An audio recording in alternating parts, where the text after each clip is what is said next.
অবস্থা একটুখানি মানুষ মারাত্মক অধৈর্য হয়ে গেছে সাইকেলটা নিয়ে, একদম টেনে টুনে।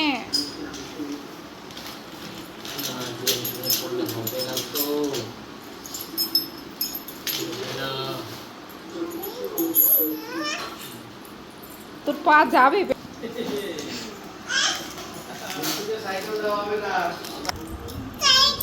সাইকেলের আসে না হয় সাইকেল, উল্টো ফিটিং করছো তো।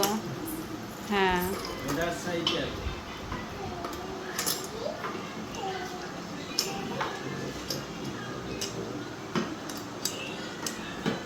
ধরবো তাহলে, ইয়ে করে দি, ভিডিও অফ করে দি। ভিডিও পজ না করে দাও। অ্যাসেম্বল